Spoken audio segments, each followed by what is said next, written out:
درد کی ہوگی اتنی درد اور تکلیف برداشت کر کے ماں اپنے بچے کو پیدا کرتی ہے اور جنم دے کر دنیا میں لے کے آتی ہے۔ یہ ماں کی ایک شفقت اور محبت ہے۔ اور باپ اس کے لیے اس کے پیدا ہوتے ہی اس کے کام اور اس کی ذمہ داریاں سب کچھ بڑھ جاتا ہے۔ باپ بوڑھا ہو جاتا ہے، اس کی کمر جھک جاتی ہے، اس کے بال سفید ہو جاتے ہیں، اس کے چہرے پہ جھریاں آ جاتی ہیں۔ وہ اپنا بدن، اپنا گوشت، اپنا ہڈیوں کا جوس اور خون پلا کے بچے کو پروان چڑھاتے ہیں اور بچے کو بڑا کرتے ہیں۔ یہ اللہ کی صفت ربوبیت کا ایک چھوٹا سا مظہر ہے، ماں باپ کی شفقت اور محبت، اور ان کی اس کے اوپر شفقت کی وجہ سے، محبت کی وجہ سے اس کی پرورش۔ اور میرے رب کی جو اصل حقیقی رب ہے، جو پرورش کرنے والا ہے، سب کچھ دینے والا ہے، پیدا کرنے والا ہے، خالق ہے، مالک ہے، رازق ہے، اللہ رب العزت نے لفظ رب استعمال کیا ہے،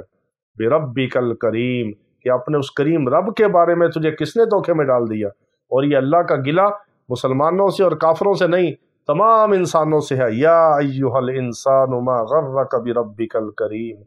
ایسا گلہ، ایسا درد ہے اس کے اندر، اور ایسی شفقت ہے اور ایسی محبت ہے کہ میرے رب کی جیسے آغوش رحمت، اور میرے رب نے جیسے بازو اپنی رحمت کے پھیلائے ہوئے ہیں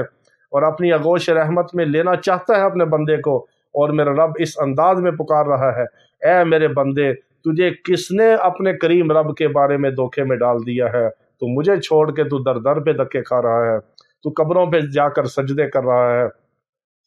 تو جادوگروں کے پاس جا رہا ہے، تو دنیا داروں کے پاس جا رہا ہے، جو خود دنیا کے کتے ہیں، جو خود تیرے اور میرے محتاج ہیں، تو ان کے در پہ جاتا ہے مجھے چھوڑ کر۔ تو اپنے کریم رب کو چھوڑ کر تو دنیا کے اندر نافرمانی کرتا ہے، تو مجھے سجدہ نہیں کرتا، تو نماز نہیں پڑھتا، تو اپنے رب کے دروازے پہ نہیں آتا، تو اپنے رب سے مانگتا نہیں ہے،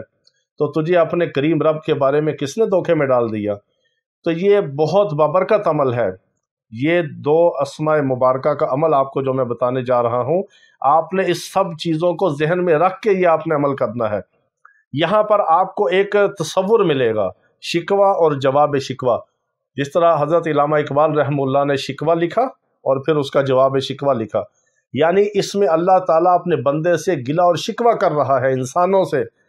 کہ تجھے کس نے اپنے کریم رب کے بارے میں دھوکے میں ڈال دیا۔ تو آپ نے اس آیت مبارکہ کو، اس اللہ رب العزت کے گلے اور شکوے کو آپ نے ذہن میں رکھ کر اس کے جواب میں اللہ کی بندگی کی اطاعت کے ساتھ اور اللہ کی بندگی اور اطاعت کے جذبے کے ساتھ آپ نے اللہ کے ان دو مبارک اسماء اعظم کو پکارنا ہے۔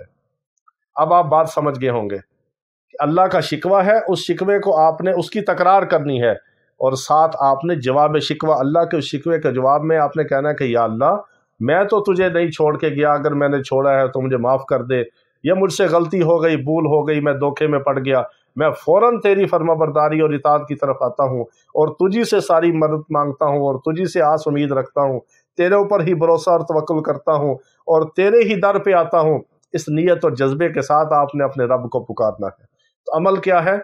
کوئی وقت کی قید نہیں، کوئی جگہ کی قید نہیں، کوئی وضو کی قید نہیں۔ وضو سے پڑھیں بہت اچھا ہے، بے وضو پڑھ سکتے ہیں، قبلہ رخ ہو کے پڑھیں تو بہت اچھا ہے، جائے نماز بچھا کے پڑھیں تو بہت اچھا ہے، تنہائی میں پڑھیں تو بہت اچھا ہے، 2 رکعت نماز صلاۃ الحاجت پڑھ کے پھر رب سے مانگیں تو بہت اچھا ہے۔ اگر وقت نہیں ہے، جگہ نہیں ہے، وضو نہیں ہے، کوئی بات نہیں، رب کو آپ ہر حال میں پکار سکتے ہیں، وہ ہر حال میں سنتا ہے، دیکھتا بھی ہے، جانتا بھی ہے، قبول بھی کرتا ہے، وہ کسی کا نہ محتاج ہے، نہ وہ کسی کو جواب دہ ہے۔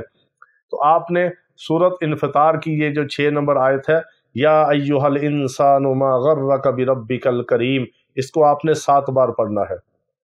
اللہ کی طرف دھیان کر کے، اور اس تصور کو اور ترجمے کو اور تفسیر کو اپنے ذہن میں مفہوم کو رکھ کے کہ میرا رب مجھے کیا کہتا ہے کہ اے انسان، تجھے اپنے کریم رب کے بارے میں کس نے دھوکے میں ڈال دیا کہ تو مجھے چھوڑ کے دوسری طرف جاتا ہے۔ اس تصور کے ساتھ آپ نے 7 بار اس آیت مبارکہ کی تکرار کرنی ہے۔ اول آخر درود ابراہیمی برکت کے لیے 3 بار 7 بار پڑھے تو فائدہ ہے، نور علی نور ہے۔ 7 بار آپ نے اس مبارک آیت کو پڑھ کے یا ایھا الانسان ما غرک بربک الکریم، اس کے بعد آپ نے 70 بار پڑھنا ہے یا رب کریم، یا رب کریم، یا رب کریم، کہ اے میرے کریم رب، اے میرے کریم رب، اے میرے کریم رب، میں تجھے چھوڑ کے کہیں نہیں جاتا، میں تیرا ہی ہوں، تیرے ہی در پہ ہوں، اور تو ہی میرا سب کچھ ہے، اور میں صرف تیرا ہی ہوں، اور میرا صرف تو ہی ہے، میں صرف تیرا ہی ہوں اور میرا صرف تو ہی ہے، میں صرف تیرا ہوں اور میرا صرف تو ہے۔ اس جذبے اور نیت کے ساتھ آپ نے 70 بار یہ اسم اعظم پڑھ کے جو دعا کریں گے میرے رب قبول کرے گا، اور میرے رب کی رحمت برکت برسات کی طرح آپ کے اوپر نازل ہوگی۔ اللہ تعالیٰ اپنے نام کی برکتیں ہمیں عطا فرمائے۔ وآخر دعوانا ان الحمد للہ رب العالمین۔